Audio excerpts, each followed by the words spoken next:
মহিষী নারী হযরত রাবেয়া বশির রহমাতুল্লাহি আলাই আল্লাহর প্রেমে এতটাই মগ্ন ছিলেন যে সংসারের প্রতি তার কোনো মোহ ছিল না, এমনকি তিনি বিয়ের কথাও ভুলে গিয়েছিলেন। একদিন এক ব্যক্তি তার কাছে বিয়ের প্রস্তাব পাঠালেন, কিন্তু তিনি রাজি হলেন না। সে প্রস্তাব প্রত্যাখ্যান করে একটি চিঠি লিখে বিদায় করলেন। একবার বসরার গভর্নর মোহাম্মদ ইবনে সুলাইমান ইবনে হাশেমি রাবেয়ার গুণকীর্তন শুনে মুগ্ধ হলেন এবং তাকে বিয়ের প্রস্তাব পাঠালেন। তিনি তার দূতকে বললেন, তুমি গিয়ে রাবেয়াকে বলবে বসরার গভর্নর তোমাকে বিয়ের প্রস্তাব পাঠিয়েছেন। তুমি যদি সম্মত হও তাহলে আমার ধন সম্পদ সব কিছুই তোমাকে দিয়ে দিব। আমি প্রতি মাসে 10,000 দিরহাম ইনকাম করি, সেটিও তোমাকে দিব। তাছাড়া আমি এই দেশের শাসক, সুতরাং তোমাকে রানীর মর্যাদা দেওয়া হবে। দাস দাসী আরাম আয়েশ বিলাস বিলাসিতা কোনো কিছুরই অভাব হবে না। তো আশা করি তুমি আমার প্রস্তাবে রাজি হবে। কিন্তু দুনিয়ার কোনো সুখ শান্তি বা বিলাসিতা রাবেয়াকে আকৃষ্ট করতে পারেনি। তাই তিনি গভর্নরের প্রস্তাবকে প্রত্যাখ্যান করে তার দূতকে বললেন, তুমি গিয়ে তাকে বলবে আমি রাবেয়া বলছি, দুনিয়ার প্রতি অনাসক্তি শান্তির কারণ, পক্ষান্তরে দুনিয়ার প্রতি আসক্তি অশান্তির মূল কারণ। আপনি যা কিছু করেছেন সব কিছুই দুনিয়ার জন্য, এবার অন্তত পরকালের জন্য কিছু করুন। আপনার সম্পদের উত্তরাধিকারী যেন অন্য কেউ না হয়, বরং আপনি নিজেই তা কাজে লাগান। অন্যথায় আপনার মৃত্যুর পরে আপনার সকল ধন সম্পদ অন্য কেউ ভোগ করে নিবে। যদি বিয়ে করতে চান তবে আমাকে বাদ দিয়ে অন্য কাউকে বিবেচনা করুন। সর্বদা রোজা রাখার অভ্যাস করুন, আর মনে রাখুন জন্ম হয়েছে মৃত্যুর জন্য।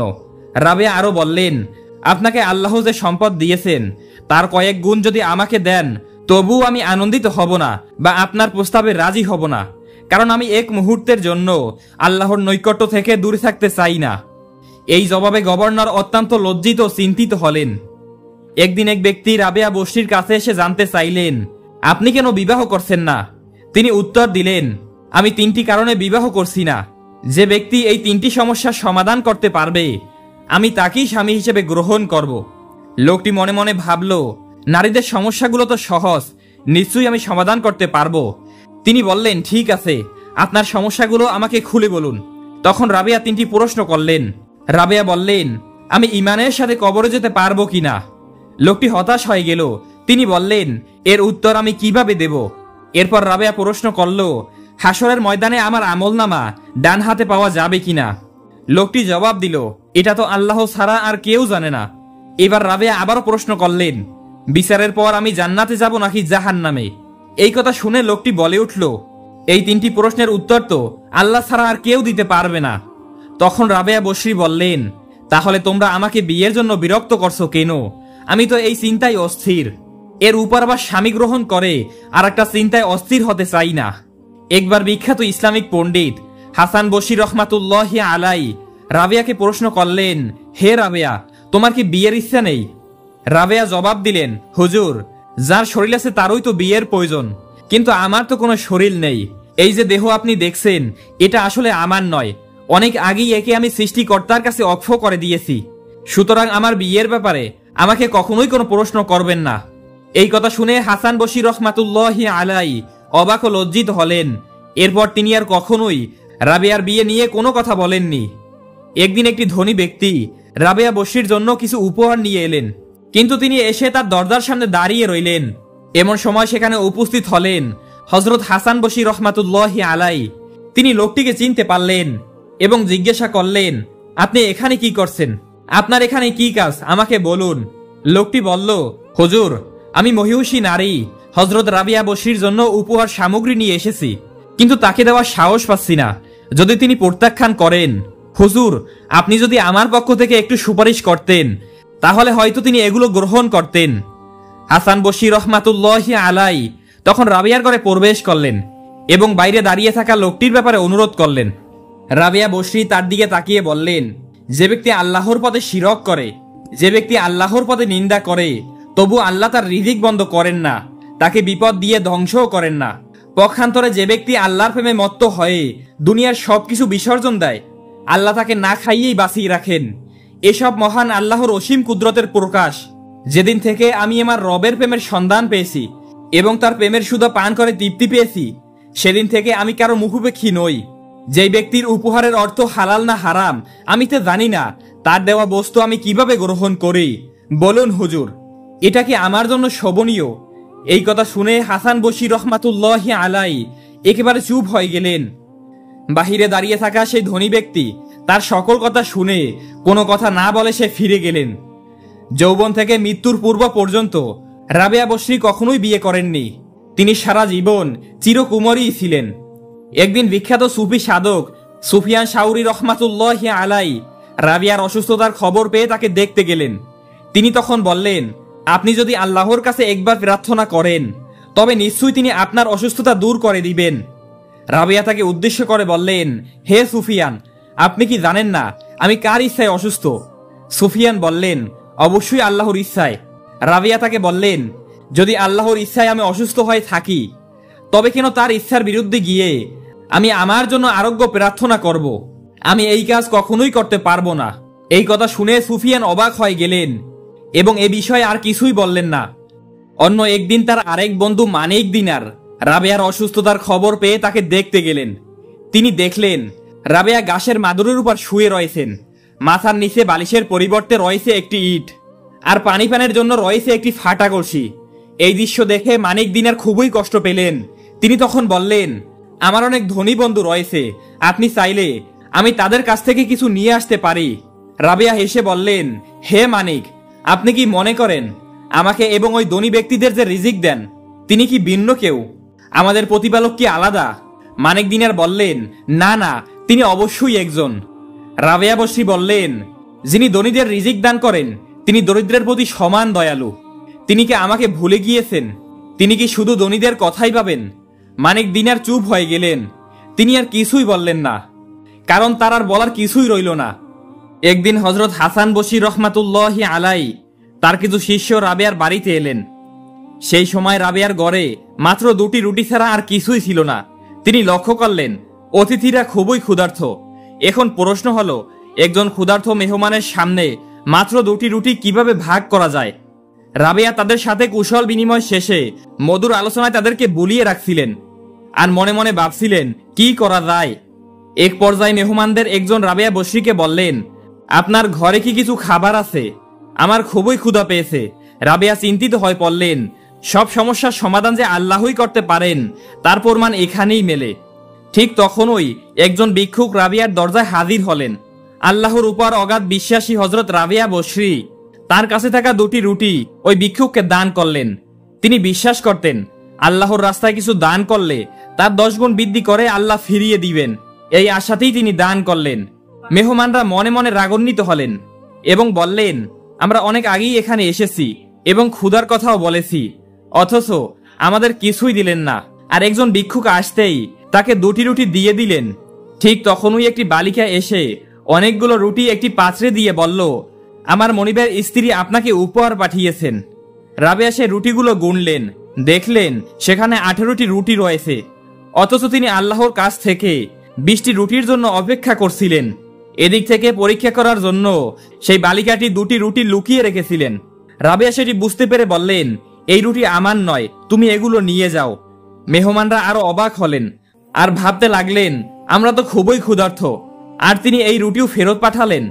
এরপর সেই বালিকাটি গোপনে রাখা 2টি রুটি বের করে 20টি রুটি নিয়ে আবারও রাবেয়ার কাছে এলো। এবার তিনি বললেন, হ্যাঁ, এগুলো আমার জন্যই পাঠানো হয়েছে। এরপর তিনি মেহমানদের নিয়ে তৃপ্তি সহকারে খাবার খেলেন। অতিথিরা খুবই খুশি হলেন। খাবার শেষে তারা রাবেয়ার কাছে সেই ঘটনার ব্যাখ্যা জানতে চাইলেন। তিনি তখন বললেন, আপনারা যখন এসেছিলেন তখন আমার কাছে মাত্র 2টি রুটি ছিল, এ তো মানুষকে খাওয়ানোর মতো যথেষ্ট ছিল না। তাই আমি আল্লাহর উপর ভরসা করে ভিক্ষুককে দান করলাম, এই বিশ্বাসে যে আল্লাহ 10 গুণ ফিরিয়ে দিবেন। মেহমানরা তার এই দৃঢ় বিশ্বাস দেখে অত্যন্ত আশ্চর্য হলেন এবং রাবেয়ার কাছ থেকে বিদায় নিলেন। এরপর তিনি একটানা 7 দিন রোজা রাখলেন, যার ফলে তিনি শারীরিকভাবে খুবই দুর্বল হয়ে পড়লেন। ঘরে কোনো খাবারও ছিল না। ইমানের আরেকটি পরীক্ষা শুরু হয়ে গেল। ঠিক তখনই একটি ব্যক্তি কিছু খাবার নিয়ে এলেন, কিন্তু ঘরে কোনো আলো ছিল না। রাবেয়া বাতি জ্বালানোর জন্য ঘরে গেলেন। এই ফাঁকে একটি লোভী বিড়াল এসে তার সকল খাবার খেয়ে ফেলল। ক্ষুধার্ত রাবেয়া তখন পানি পান করতে গেলেন, কিন্তু পানির পাত্র খালি ছিল। তিনি বাধ্য হয়ে অন্ধকারের মধ্যে বাইরের কূপ থেকে পানি আনতে গেলেন। দুর্বল শরীরে পথ চলতে গিয়ে হঠাৎ তিনি পড়ে গেলেন। তার পা কেটে গেল এবং হাতও ভেঙে গেল। এই কষ্টের মধ্যেও তিনি স্থিরতা হারালেন না। জায়নামাজ বিছিয়ে নামাজে দাঁড়িয়ে গেলেন। নামাজ শেষে 2 হাত তুলে মোনাজাত করলেন, হে আল্লাহ, তুমি কি আমাকে তোমার রহমত থেকে বঞ্চিত করতে চাও? তোমার দয়া থেকে বঞ্চিত হলেও আপত্তি নেই, কিন্তু তোমার ভালোবাসা থেকে দূরে রেখো না। তার চোখ থেকে অজর দ্বারা পানি ঝরতে লাগলেন। তখনই একটি আওয়াজ শোনা গেল, হে রাবেয়া, যদি তুমি দুনিয়ার সুখ শান্তি চাও আমি তা দেব, কিন্তু তোমার অন্তর থেকে আমাকে পুরোপুরি মুছে ফেলতে হবে। রাবেয়া তখন বললেন, হে আমার রব, আমি দুনিয়ার কোনো কিছুই চাই না, আমি শুধু তোমার ভালোবাসা ও তোমার দর্শন চাই, তুমি আমাকে সেই তৌফিক দান করো। এরপর তিনি সিয়াম সাধনার মাত্রা আরো বাড়িয়ে দিলেন। সুযোগ পেলে তিনি রোজা রাখতেন। একদিন এক ব্যক্তি তাকে প্রশ্ন করলেন, আপনি শয়তানকে কিভাবে ঘৃণা করেন? রাবেয়া এসে বললেন, আমি এতই ব্যস্ত আল্লাহর ভালোবাসায় ডুবে থাকার জন্য যে শয়তানের সম্পর্কে ভাবনার সময় নাই। তার বিষয়ে চিন্তা করা তো দূরের কথা, তাকে ঘৃণা করার সময় পাই না। রাবেয়ার এই কথা শুনে লোকটি ভাবতে লাগলেন, একটা মানুষ কিভাবে এতটা আল্লাহর প্রেমিক হতে পারে। একদিন রাতে একটি লোক এসে দেখলেন যে রাবেয়া বসরি রহমাতুল্লাহি আলাই তার ডান হাতে পানি এবং বাম হাতে আগুন নিয়ে দাঁড়িয়ে আছেন। লোকটি রাবেয়ার এই অবস্থা দেখে জিজ্ঞাসা করলেন, আপনার এই অবস্থা কেন? আপনি আগুন আর পানি দিয়ে কি করবেন? জবাবে হযরত রাবেয়া বসরি বললেন, আগুন দিয়ে খোদার বেহেশত জ্বালিয়ে দিব, আর পানি দিয়ে দোজখের আগুন নিভিয়ে দিব, যাতে করে কোনো মানুষ বেহেশতের আশায় বা দোজখের ভয়ে আল্লাহর ইবাদত না করে। এই বেহেশত ও দোজখ ধ্বংস করার পরে যারা আল্লাহর ইবাদত করবে তারাই হবে আল্লাহর পরিচিত বান্দা। ইহজগতের আরামায়েশ, সুখ শান্তি, ভোগ বিলাসের প্রতি রাবেয়া বসরির কোনোই আকর্ষণ ছিল না। তিনি অত্যন্ত সাদাসিধে জীবনযাপন করতেন এবং খুবই কম দামের পোশাক পরিধান করতেন। একদিন নামাজের সময় হলে রাবেয়া পুরাতন একটি ঘটি নিয়ে উজু করছিলেন। এক ব্যক্তি তা দেখে বললেন, আপনার এত কষ্ট আমার সহ্য হচ্ছে না, আপনি যদি অনুমতি দেন তাহলে আপনার দুঃখ দূর করার জন্য আমি চেষ্টা করব।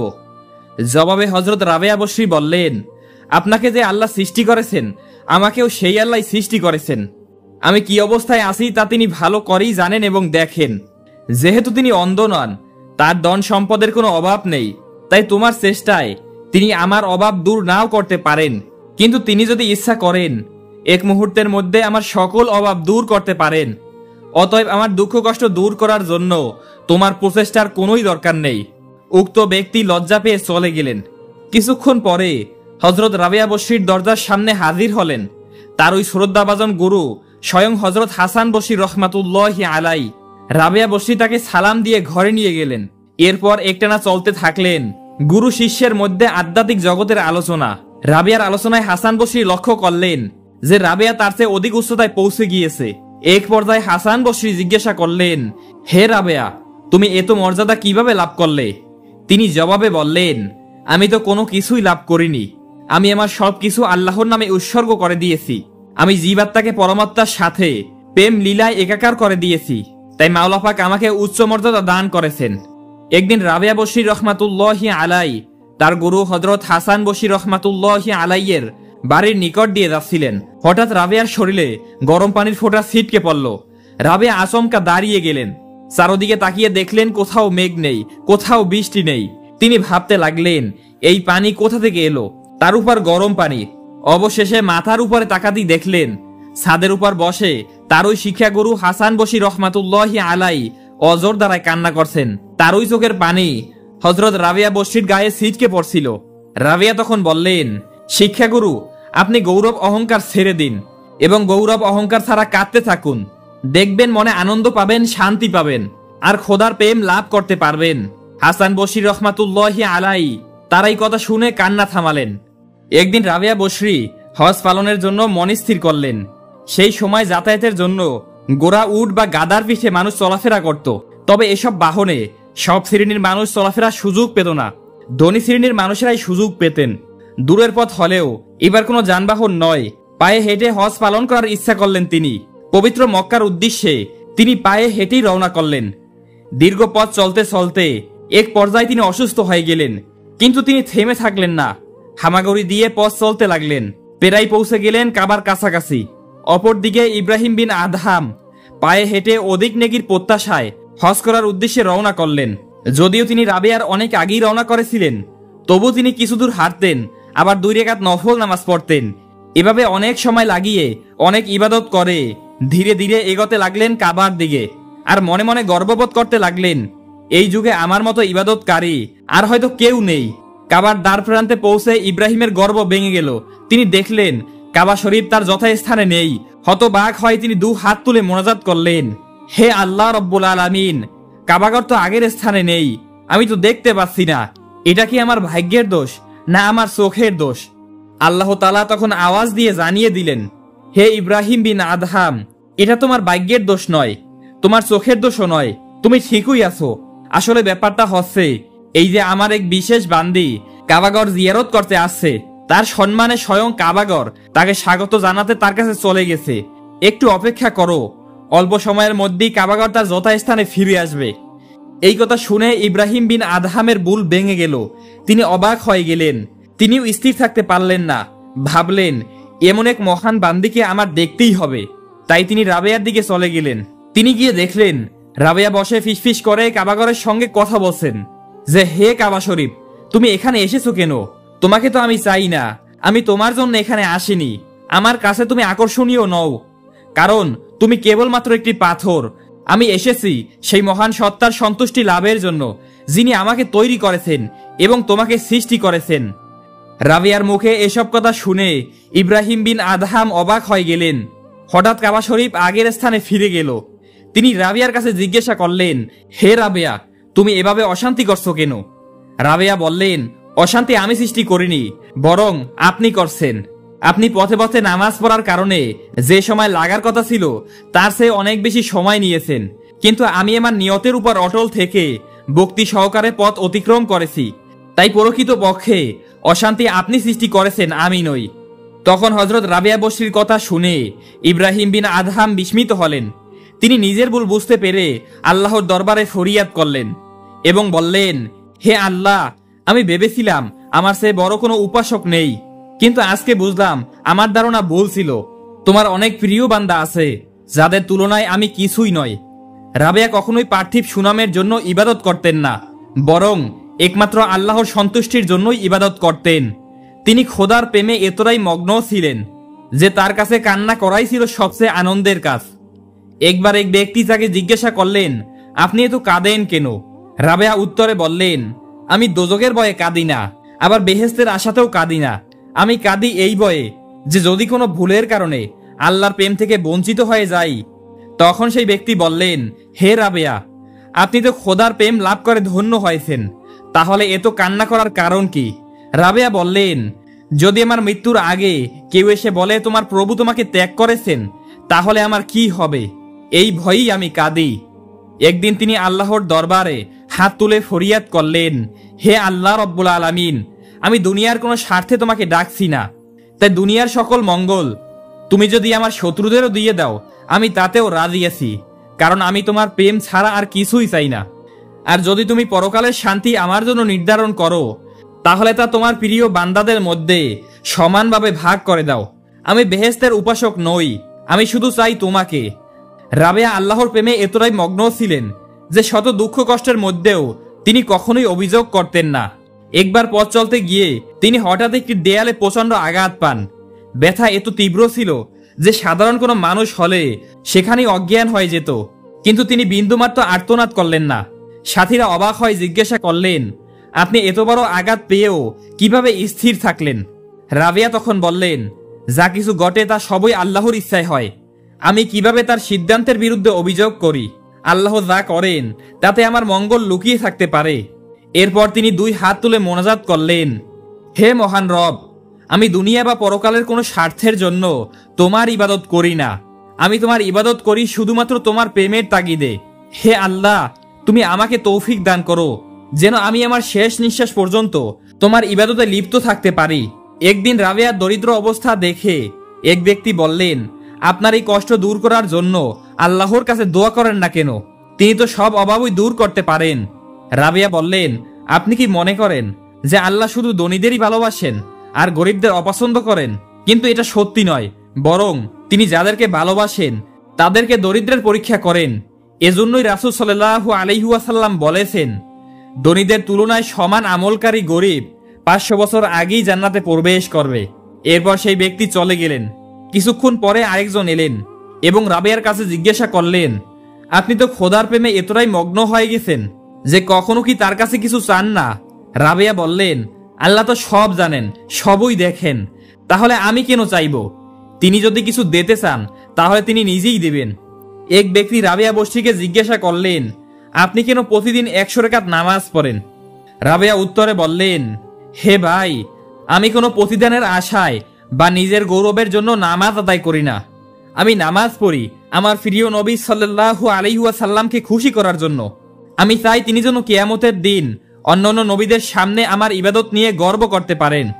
তিনি সব সময় নবী করিম সাল্লাল্লাহু আলাইহি ওয়াসাল্লামের আদর্শ অনুসরণ করতেন, কারণ তিনি পবিত্র কোরআন থেকে জেনেছিলেন নবীজি সাল্লাল্লাহু আলাইহি ওয়াসাল্লাম বলেছেন, যদি তুমি আল্লাহকে ভালোবাসতে চাও তাহলে আমাকে অনুসরণ করো, তাহলে আল্লাহ তোমাকে ভালোবাসবেন এবং তোমার পাপ সমূহ ক্ষমা করে দিবেন।